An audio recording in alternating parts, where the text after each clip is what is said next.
প্রত্যেকটা জিনিসের একটা হাকিকত আছে, মূল আছে, মূল। এই যে মনে করেন আমি মাইক দিয়ে কথা বলতেছি, যদি কারেন্ট না থাকে মাইক দিয়ে কথা বলতে পারবো?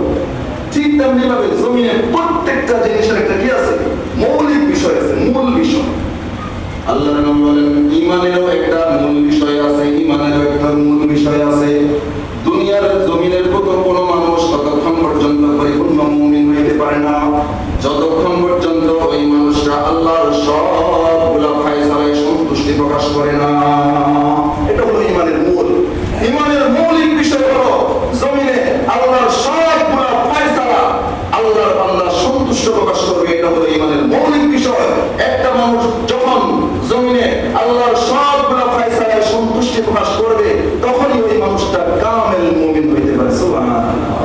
যদি তাহাজ্জুদ গুজার সিজদা করতে করতে কপালে দাগ, হাজী সাহেব হজ করে এসেছে কিন্তু হাই হাই কোম্পানির লোক, নাই নাই কোম্পানির লোক, রাসূল বলেন মানুষের কাছে হাজী হইতে পারে, মানুষের কাছে কাজী হইতে পারে, মানুষের কাছে সম্মানী হইতে পারে, মানুষের কাছে মুক্তিযোদ্ধা হইতে পারে, মানুষের কাছে সভাপতি হইতে পারে, কিন্তু আমি আল্লাহর কাছে তার কোনো দাম নাই, এখনো পর্যন্ত সে কামেল মুমিন হইতে পারে না, কারণ সে আমার ফায়সালায় সন্তুষ্ট না। কারণ সবগুলো ফায়সালা আসে ভাই কার পক্ষ থেকে? কার পক্ষ থেকে? আল্লাহর পক্ষ থেকে। ও দুনিয়ার মুসলমান ইমানদার আল্লাহর গোলাম, এই জন্য হাদিসের ভিতরে এসেছে হযরত যায়েদ বিন সাবিত রাদিয়াল্লাহু তাআলা আনহু থেকে বর্ণিত, উনি বলেন আল্লামানি রাসূলুল্লাহ সাল্লাল্লাহু আলাইহি ওয়াসাল্লাম দুআ।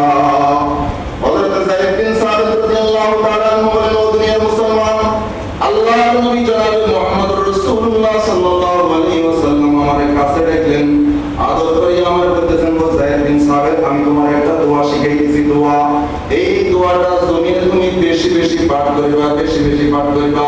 তুমি তোমার পরিবারের প্রত্যেকটা সদস্যকে এই দোয়াটা শিখাইবা, তুমিও পাঠ করিবা, তোমার পরিবারের সদস্যদেরকে এই দোয়াটা পাঠ করার জন্য বললা। যায়েদ বিন সাবিত বলতেছেন, ইয়া রাসূলুল্লাহ, দোয়াটা বলেন, দোয়াটা বলেন। ওয়াদা করতেছি এই দোয়াটা জমিনে আমিও বেশি বেশি করব, আমার পরিবারের প্রত্যেকটা সদস্যকে আমি শিক্ষা দিব। রাসূল বলতেছেন, দোয়া করিবা, আল্লাহুম্মা ইন্নী আসআলুকা, আল্লাহুম্মা ইন্নী আসআলুকা রিজা বা'দাল কাযা। ও দয়ার মালিক আল্লাহ, আমাকে এমন তৌফিক দান করেন জমিনে যেন আমি আপনার সবগুলো ফায়সালায় সন্তুষ্টি দেখতে পারি, সেই তৌফিক দান করেন। আল্লাহুম্মা ইন্নী আসআলুকা রিজা বা'দাল কাযা, আল্লাহ রিজা বিল কাযা এটা আমাকে দান করেন। সোজা রিজা বিল কাযা, রিজা বিল কাযা মানে আল্লাহর ফায়সালায় সন্তুষ্টি, আল্লাহর ফায়সালায় সন্তুষ্টি। যখন যে ফায়সালায় রাখে আলহামদুলিল্লাহ। قال النبي صلى الله عليه وسلم أول من يدعى إلى الجنة، أول من يدعى إلى الجنة يوم القيامة الذين يحمدون الله بالسراء والضراء। আল্লাহর নবী বলেন, ও দুনিয়ার মুসলমান, কিয়ামতের ময়দানে ওই সমস্ত মানুষগুলোরে আগে আগে ডাকিয়া ডাকিয়া জান্নাতের মধ্যে ঢুকানো হবে।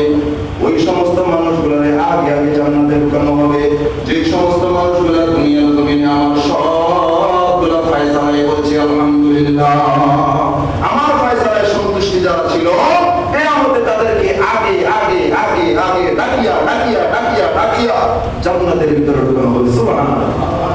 তাহলে আমরা কি জান্নাতে যাইতে চাই? সবাই চাইতো। যদি জান্নাতে যাইতে চাই, রাসূল বলেন সন্তুষ্ট থাকো। কি থাকো? সন্তুষ্ট থাকো। তো কিসের উপরে সন্তুষ্ট থাকবা?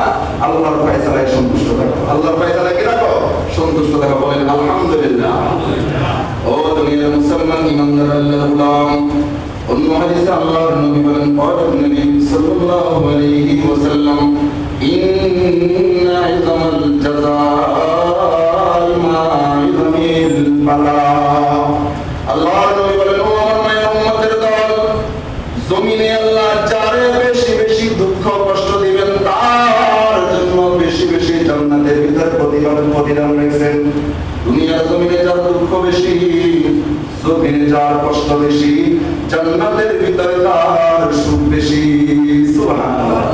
ও দুনিয়ার মুসলমান ইমানদার আল্লাহর গোলাম, বলেন তো দেখি আমরা দুনিয়ার সুখ চাই নাকি জান্নাতের সুখ চাই? কথা বলেন না ভাই, জমিনের সুখ চাই না জান্নাতের সুখ চাই?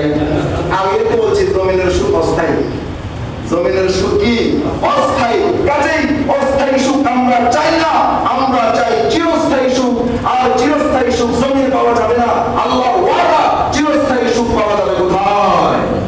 জান্নাতের ভিতরে কোথায়? জান্নাতের ভিতরে